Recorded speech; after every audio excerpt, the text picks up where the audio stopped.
Uma reunião à meia-noite. À noite. Atos Apóstolos, capítulo 20, versículo 7. E no primeiro dia da semana, juntando-se os discípulos para partir o pão, Paulo, que havia de partir no dia seguinte, falava com eles e alargou a prática até à meia-noite. Este versículo é o único registro no Novo Testamento de uma reunião religiosa que teve lugar no primeiro dia da semana. Young Park afirma que ele serve como evidência da observância regular do domingo. Nessa altura, os cristãos que viviam em Tessalónica reuniram-se para adorar no primeiro dia da semana, e Paulo deu-lhes testemunho. Isto sugere fortemente que esta é uma reunião regular de celebração e de partilha da Santa Ceia. A prática de Paulo de guardar o sábado. Lucas, que é bem conhecido por ser um historiador exato, escreveu o livro de Atos Apóstolos, que registra cerca de 30 anos da história da Igreja Apostólica, depois da ressurreição até ao ano 63 da nossa era. Do livro de Atos Apóstolos concluímos claramente que Paulo observou o sábado mais de 84 vezes, ao falar na sinagoga todos os sábados enquanto estava em Corinto, ou seja, cerca de 1 ano e meio. Está em Atos Apóstolos, capítulo 18, versículo 4 e 11. Por outro lado, só há um lugar no livro de Atos Apóstolos que menciona realmente o primeiro dia da semana, o domingo. Lucas escreveu acerca do hábito que Jesus tinha de adorar na sinagoga no dia de sábado. Lucas, capítulo 4, versículo 16. E do mesmo modo registra que Paulo, como tinha por costume, também ia à sinagoga ao sábado. Atos Apóstolos, capítulo 17, versículo 2. E no dia depois do sábado, reuniram-se à noite, antes da partida de Paulo, no dia seguinte. A reunião foi uma combinação especial de Santa Ceia com um jantar de despedida feita a Paulo. O uso que Lucas faz do calendário judaico. É evidente que o sábado tinha passado uma vez, que Atos Apóstolos capítulo 20, versículo 7, afirma que foi no primeiro dia da semana que Paulo se reuniu com algumas pessoas de Troas para partir o pão. O versículo não diz a hora exata de começo da reunião, mas diz apenas que se alongou até à meia-noite. Sendo assim, então em que dia se realizou realmente essa reunião? Precisamos nos voltar para o contexto histórico para compreendermos isso, uma vez que a expressão não é completamente clara em termos da contagem do tempo. Segundo a Bíblia que os judeus usavam, o sábado começa ao pôr do sol de sexta-feira e continua até ao pôr do sol de sábado. Está em Levítico capítulo 23, versículo 32. Comparar com Deuteronômio capítulo 16, versículo 6 e Marcos capítulo 1, versículo 32. E o primeiro dia começa ao pôr do sol de sábado e alonga-se até ao pôr do sol de domingo. Mas o método romano de cálculo começava e acabava cada dia à meia-noite. Por esse calendário, o sábado começaria na sexta-feira à meia-noite e iria até à meia-noite do sábado, e o primeiro dia da semana iria da meia-noite de sábado até à meia-noite de domingo.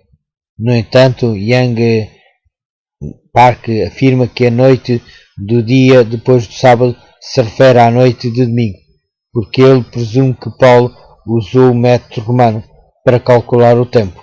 Contudo, podemos ver que esta suposição está errada, porque noutros lugares Lucas usou a expressão e aproximando-se o sábado, Lucas capítulo 23, versículo 54, para se referir ao momento em que Jesus foi tirado da cruz e posto na sepultura.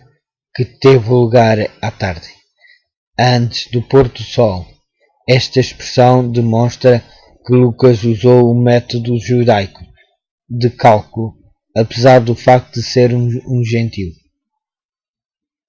Em Atos Apóstolos, capítulo 2, versículo 15, também foi usado o método judaico de cálculo do tempo, como se evidencia pela expressão terceira hora do dia, que corresponde atualmente às 9 horas da manhã.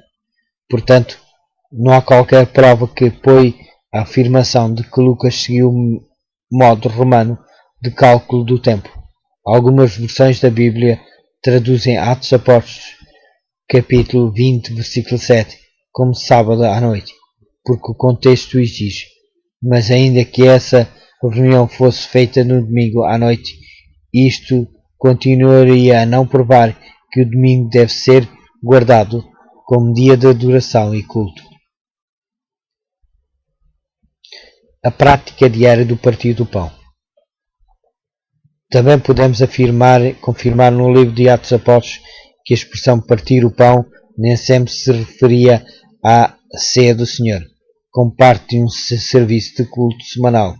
As igrejas do primeiro século perseveraram na doutrina dos apóstolos, e na comunhão, e no partir do pão, e nas orações,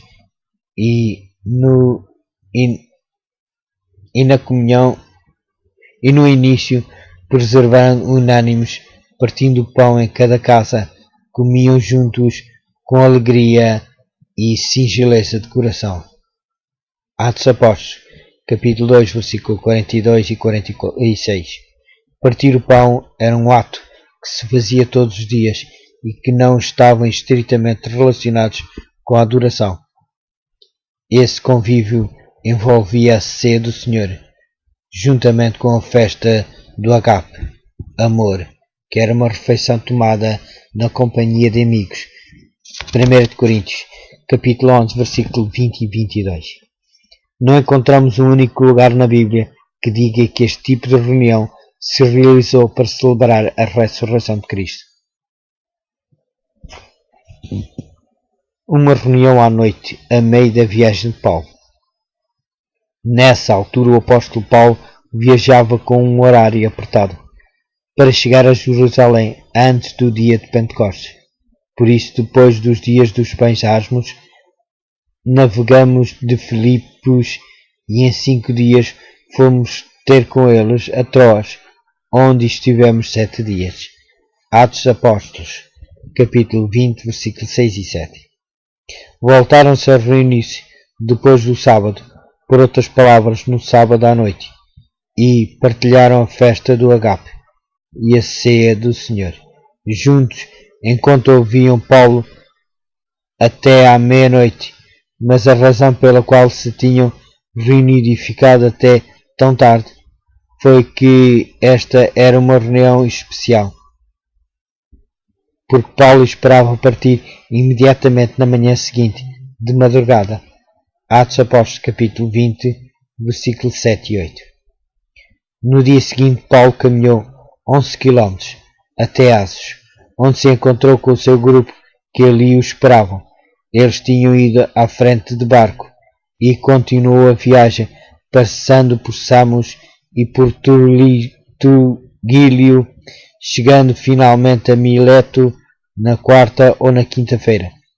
Ali Paulo convidou os anciões da igreja de Éfeso para ter uma reunião especial e deu um testemunho que tocou as suas mais profundas emoções. Atos Apóstolos, capítulo 20, versículo 14 ao 38. Se percebemos bem este contexto, podemos ver que, embora Paulo estivesse com um horário de viagem apertado, de modo algum partiu no sábado, mas segundo o seu hábito, passou com outros membros da igreja em adoração no dia seguinte. Por outras palavras, na noite do primeiro dia da semana, havia de partir no dia seguinte. Teve uma reunião especial até muito tarde. Do mesmo modo, em Mileto, teve uma reunião especial com os anciãos de Éfeso, mesmo sendo o primeiro dia da semana na quarta ou na quinta-feira. A razão da urgência e da intensidade destas reuniões estava aparentemente no facto de Paulo ter dito aos crentes que não voltariam a vê-lo. Atos Apóstolos, capítulo 20, versículos 37 e 38. Parece ter tido conhecimento de que alguns acontecimentos levariam à sua morte. Por isso o contexto prova que o apóstolo Paulo certamente observou o sábado, mesmo durante a sua viagem. Domingo, que é o dia depois do sábado, era para ele apenas um dia vulgar, no qual partiu para a sua viagem, apesar do horário de Paulo que o levava a deslocar-se à pressa de lugar para lugar. Ele observou o sábado e retomou a viagem no primeiro dia da semana. Por isso, Bíblias em linguagem mais moderna dizem algo semelhante. No sábado à noite reunimos-nos para partir o pão. Paulo falou ao povo e, como queria partir no dia seguinte, prolongou a sua apresentação até à meia-noite. Augustus Neder, um importante historiador da Igreja e guardador do domingo, honestamente admitiu que Atos Apóstolos 20 não proporciona nenhuma prova para a observância do domingo. A passagem não é totalmente convincente, porque a iminente partida do apóstolo pode ter reunido a pequena igreja numa festa convívio de despedida, aproveitando o apóstolo para dar o seu último testemunho, embora não houvesse qualquer celebração do domingo nessa ocasião. A propósito das ofertas, 1 Coríntios capítulo 6, versículo 2 diz: no primeiro dia da semana, cada um de vós ponha de parte o que puder ajuntar, conforme a sua prosperidade, para que não se façam coletas quando eu chegar.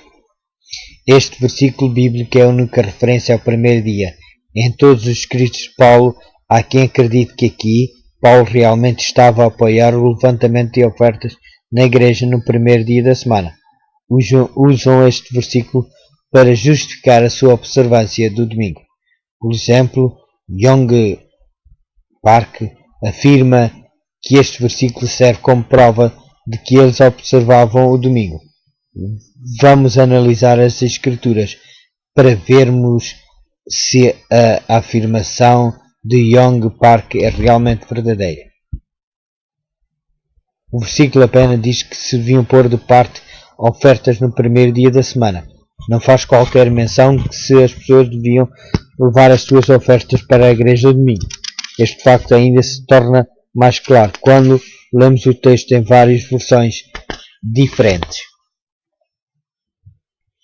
Na Bíblia, Thompson diz assim: no primeiro dia da semana, cada um de vós, ponha de parte o que puder juntar, conforme a sua prosperidade, para que se não façam as coletas quando eu chegar. Tradução interconfessional. Todos os domingos, cada um de vós vá pondo de lado em sua casa uma parte daquilo que conseguir juntar, para não haver necessidade de andarem a fazer peditórios quando eu chegar. Bíblia de Estudo de Almeida. No primeiro dia da semana, cada um de vós ponha de parte em casa, conforme a sua prosperidade, e vá juntando, para que se não façam coletas quando eu for. No grego original, a referência a pôr alguma coisa de lado significa literalmente pôr junto a si, referindo-se a algo feito em casa, como dizem as versões que apresentamos. O significado do texto é muito claro. Não há qualquer implicação de ir à igreja cada domingo e fazer ofertas como as pessoas fazem hoje. A ordem para pôr de lado alguma coisa de lado não se refere a uma oferta regular, mas a um fundo especial da família para ajudar a igreja de Jerusalém, para a qual as igrejas dos gentios contribuíam generosamente. Romanos capítulo 15, versículo 25 e 27.